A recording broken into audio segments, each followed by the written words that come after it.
There's a jar of white powder sitting on a shelf in a feed store in Shipshewana, Indiana, right now, next to the chicken coops, next to the seed packets that costs $8.49. Amish farmers around that county have been buying it since the 1970s. They use it in grain storage, in livestock bedding, under the floorboards of their barns. They don't call it anything special. They just call it the white stuff.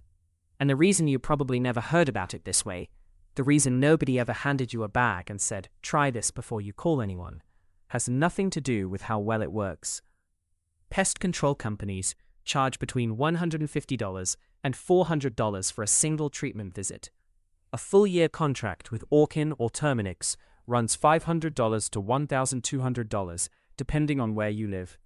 Most of what they spray, synthetic pyrethroids, neonicotinoids, organophosphates, degrades within weeks, which means they have to come back. That's not a coincidence. That's the business model. A $12 bag of food-grade diatomaceous earth from a hardware store does not fit into that model. So they don't bring it up. And when you ask about it, some of them will say it doesn't really work for serious infestations. I've heard that more than once. It's not honest. Most people assume diatomaceous earth works like a poison, like it kills insects the way a spray does, chemically, fast, some toxic compound doing the work. That's not what's happening at all. Diatomaceous earth is made from the fossilized shells of single-celled algae called diatoms. Under a microscope, those shells are razor sharp. When an insect walks through the powder, the particles cut through the waxy outer layer of the exoskeleton, the layer that keeps moisture in. The insect dehydrates from the inside out, usually within 48 hours. No chemistry, no toxin. And because it's a physical mechanism, insects cannot develop resistance to it the way cockroaches develop resistance to pesticides over generations. A 2011 review published in the Journal of Insect Science by University of Florida researchers confirmed food-grade diatomaceous earth showed consistent kill rates against stored product insects at application rates as low as 170 grams per cubic meter. Resistance is not possible. That's not a sales pitch. That's biology. The use of diatomaceous earth as an insecticide goes back further than most people realize. It was first registered with the EPA as a pesticide in 1960, but farmers in Hungary and Czechoslovakia were using it to protect grain stores from weevils since at least the 1930s, documented in flour mill records from that period. Chinese silk merchants were mixing it into storage materials even earlier, around the turn of the 20th century, to protect against pest damage. It never disappeared from farming communities. It just never scaled up commercially. You can't patent crushed fossils. So it stayed in feed stores while the chemical pesticide industry grew into a $16 billion annual market. Crawling insects, ants, cockroaches, earwigs, silverfish. The insect has to physically walk through the powder.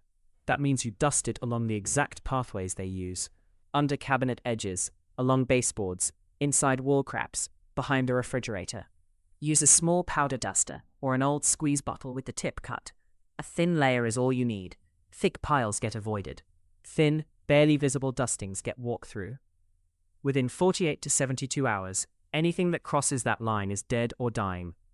Reapply after mopping, or if rain gets inside. Bedbugs. This one surprises people. Bedbugs have become resistant to multiple classes of synthetic pesticides. A 2020 study from Purdue University found that many bedbug populations showed pyrethroid resistance exceeding 90%. Diatomaceous earth doesn't care about resistance. Dust it in the mattress seams, along the bed frame, and in any floor cracks around the bed. Leave it for 2 weeks minimum. A 2014 study, published in the journal Insects, found diatomaceous earth achieved a 96% reduction in bedbug populations over 30 days without chemical treatment. Exterminators charging $800 to $2,000 per bedbug job rarely mention this option exists. Fleas in carpet. A light dusting across the carpet, worked in with a broom, left for 3 days, then vacuumed up. The flea eggs and larvae hiding in carpet fibers are what drives reinfestation. This breaks that cycle. University of Florida veterinary entomologist Dr. Philip Kaler documented in 2010 that desiccation-based methods were effective against flea larvae at humidity levels below 70%, which covers most American homes for most of the year. Garden slugs and snails. Slugs and snails lose moisture faster than insects. Soft tissue, no exoskeleton. The problem is rain and morning dew clump the powder and make it useless. Apply in the late afternoon, after the soil surface has dried, in a ring around the plants you're protecting. Reapply after rain. Don't apply right before you water. Work around your watering schedule. Stored grain and pantry pests, weevils, flower beetles, grain moths, the things that get into flour, oats, rice. Mix roughly 1 cup of food-grade diatomaceous earth per 50 pounds of grain for long-term storage. For kitchen shelves, dust the inside corners and under shelf liner. A 1999 grain storage trial by Kansas State University found grain treated with DE at 1 gram per kilogram maintained protection against weevil populations for up to 12 months. A year of protection for what amounts to pocket change. Spider mites on plants. Dust directly onto the underside of leaves in the early morning when there's slight dew. That helps it stick before the day dries it out. Reapply every 5 to 7 days. It will kill beneficial insects that walk through it, so don't broadcast it across the whole garden. Under the leaves only. Targeted, not scattered. Flies around animals. Mixed into chicken or rabbit bedding at roughly 1 cup per square foot, DE cuts down significantly on fly larvae. The larvae hatch in moist organic matter. The powder desiccates them before they mature. Farmers in Wayne County, Ohio have been doing this in coops for decades. Secondary benefit: chickens will dust bathe in it, which helps control feather mites on the birds themselves. What it won't do: mosquito larva diatomaceous earth does not kill mosquito larvae in standing water. It's a contact desiccant. It needs dry contact with an insect's outer layer. In water, it clumps and sinks. For standing water, the correct natural option is Bacillus thuringiensis israelensis, sold commercially as mosquito dunks. That's what actually works in water. Know what you're using, and know its limits. Food grade versus pool grade, the one that matters most. This is the point that gets people in trouble. Diatomaceous earth sold for swimming pool filtration has been heat treated, which converts the silica from amorphous to crystalline. Crystalline silica is a respiratory hazard. The National Institute for Occupational Safety and Health classifies it as a potential occupational carcinogen. Inhaling it over time can cause silicosis, irreversible lung scarring. Pool-grade DE should never go inside a home. Never go near food. Food-grade diatomaceous earth contains less than 1% crystalline silica and is registered by the FDA as safe for use in grain storage. They look identical. The bags look similar.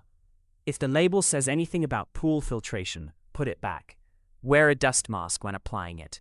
Any fine powder inhaled in quantity isn't good for the lungs, food grade or not. Don't let children play in it, and don't apply it where bees land.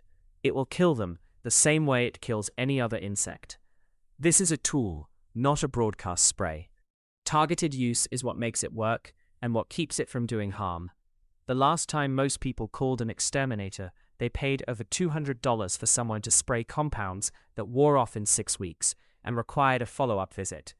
A 2019 meta-analysis in JAMA Pediatrics reviewed 27 studies and found a correlation between organophosphate pesticide exposure and reduced cognitive scores in children under 12.